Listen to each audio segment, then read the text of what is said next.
Hello friends, வணக்கம். Welcome back to my channel. இன்றைக்கி நம்ம சேனலில் ரொம்பவே இன்ட்ரெஸ்டிங்கான ஒரு டாபிக் பார்க்க போகிறோங்க. அது என்னன்னு பார்த்தீங்கன்னா, வயிற்றில் உங்கள் குழந்தை என்னென்ன செட்டெல்லாம் பண்ணுது, எத்தனை தடவை ஒரு நாளைக்கு அசைவு தெரியும் அப்படின்னு நம்ம பார்க்கலாங்க. வாங்க இப்போது வீடியோக்குள்ளே போகலாம். ஒரு பெண் கருவுற்ற உடனே அவள் படுற சந்தோஷத்துக்கு அளவே இருக்காது. இப்போ எல்லாருக்குமே உங்களுக்கு அந்த ஃபீலிங் இருக்கும். இந்த 10 மாதமும் பெண்கள் படுற கஷ்டங்கள் எக்கச்சக்கம்.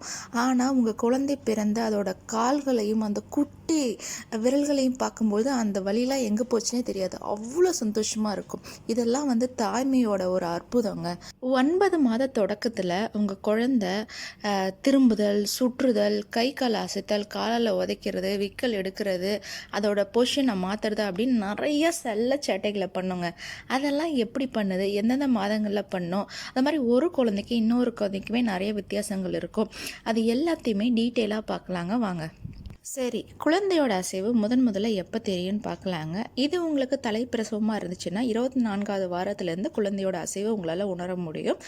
இது சில பேருக்கு முன்னாடியும் இருக்கலாம், சில பேருக்கு கொஞ்சம் லேட்டாக கூட தெரியலாம்.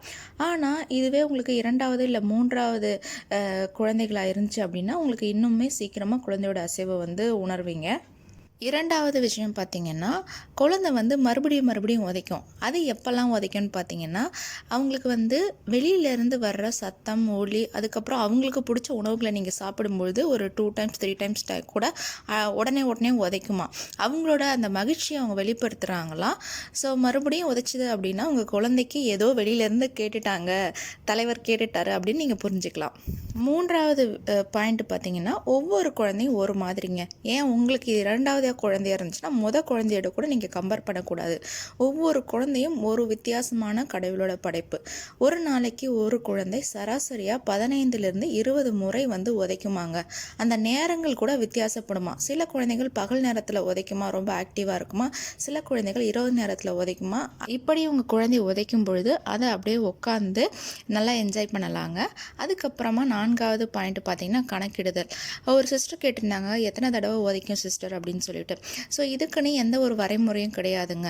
தினமும் உங்கள் குழந்தை இயல்பாக இருந்தாலே போதும். அதாவது ஒரு நாளைக்கு 15லேருந்து 20 வரைக்கும் துடிச்சா போதும். அதாவது 24 ஹவர்ஸ்க்கே அந்த அளவுக்கு போதும். ஏதாவது வித்தியாசமான ஃபீலிங், ப்ளீடிங், வலி வந்துச்சுன்னா மட்டும் நீங்கள் டாக்டர்ஸ்கிட்ட போய் பார்க்கலாம். ஒருவேளை ரொம்ப நேரமாக அசைவுகள் இல்லை அப்படின்னாலும் நீங்கள் உடனே டாக்டரை பார்க்குறது ரொம்பவே நல்லது. 5வது பாயிண்ட்டு, குழந்தை ரொம்ப நேரமாக அசையலை, எனக்கு ஃபீலே ஆகலை அப்படின்னா நீங்கள் சில விஷயங்களை பண்ணலாங்க. அது என்னன்னு பார்த்தீங்கன்னா, ஒரு இடத்துல அமைதியாக உட்காந்துருங்க. அந்த சமயத்தில் நீங்கள் ஸ்நாக்ஸோ இல்லைனா குளிர்ந்த பானம் ஏதாவது குடிச்சிட்டு கால்களை மேலே தூக்கி வச்சுக்கோங்க. அதாவது ஒருவேளை நீங்கள் சேரில், சோஃபாவில் உட்காந்துருக்கீங்க அப்படின்னா முன்னாடி ஒரு சேர் போட்டு வச்சுக்கலாம். அப்படி இல்லைனாலும் நீங்கள் கீழே உட்காந்துட்டு ஒரு 2 தலகாணியை போட்டு அது மேலே உங்கள் கால்களை வைத்துக்கலாம். நீங்கள் உட்காந்துருக்கணும், தலகாணியில் உங்கள் கால் மட்டும் இருக்கணும். இப்படி நீங்கள் செஞ்சுட்டு கொஞ்சம் நேரம் வெயிட் பண்ணிங்கன்னா அடுத்த 2 மணி நேரத்தில் குழந்தைக்கு ஒரு 10 அசைவுகளாவது நீங்கள் ஃபீல் பண்ண முடியுங்க. உதாரணத்துக்கு பார்த்தீங்கன்னா, நீங்கள் சாப்பிட்டதுனால குழந்தை ரொட்டேட் ஆக ஆரம்பிக்கும், குழந்தைக்கு விக்கல் எடுக்கும், உதைக்கும், தொந்தரவு செய்யும். என்ன ஆகும்னு பார்த்தீங்கன்னா, நீங்கள் சாப்பிட்டதுனால அது குழந்தைய எழுப்பி விட்டுரும். அவங்க அதை உணர்வுகளை இந்த மூலயமா வெளிப்படுத்துவாங்க. செம்மையாக சேட்டை பண்ணுறாங்கல்ல. அடுத்ததாக 6வது, பொதுவாக பார்த்திங்கன்னா கொஞ்சம் நேரம் அசைவுகள் இல்லைன்னா எல்லோரும் கவலைப்பட ஆரம்பிச்சிருவோம். நான் குழந்தைய செயலுக்கு குறையும் பொழுது கவலை இருக்கிறது நார்மல் தான். நீங்கள் கவலைப்பட தேவையில்லை. மூமெண்ட்ஸ் தெரியல அப்படின்னா ஏதாவது சாப்பிட்டாலோ இல்லை குளிர்ந்த பானங்களை குடித்தாலோ தெரியும். அப்படி இல்லைனாலும் நம்ம டாக்டர்கிட்ட போனோம்னா அவங்க உடனே அல்ட்ராசவுண்டு மூலயமா குழந்தையோட அசைவை கண்டுபிடிச்சிருவாங்க. ஸோ அனாவசியமாக நீங்கள் கவலைப்பட வேண்டாம்.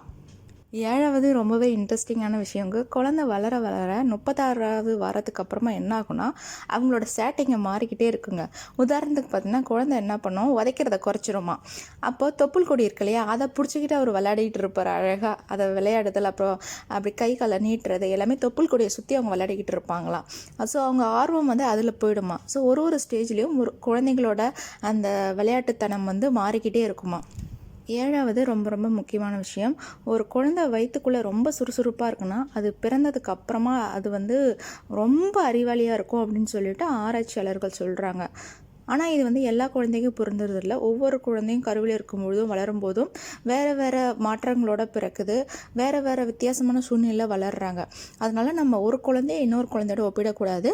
ஆனால் ரொம்ப சுறுசுறுப்பாக இருக்கும் குழந்தை ரொம்ப அறிவாளியாக இருக்காங்க அப்படின்னு சொல்லிட்டு ஆராய்ச்சியில் சொல்லியிருக்காங்க. ஸோ உங்கள் கர்ப்ப காலத்தை நீங்களும் என்ஜாய் பண்ணுங்கள். தாயும் செய்யும் ஆரோக்கியமாக இருக்க எல்லாம் வல்ல இறைவனை வேண்டிக்கிறேன். கண்டிப்பாக இந்த வீடியோ உங்களுக்கு இன்ட்ரெஸ்டிங்காக இருக்கும்னு நம்புகிறேன். ஸோ வேறு ஒரு இன்ட்ரெஸ்டிங்கான வீடியோவோடு உங்களை மீண்டும் சந்திக்கிறேன். பாய். தேங்க்யூ.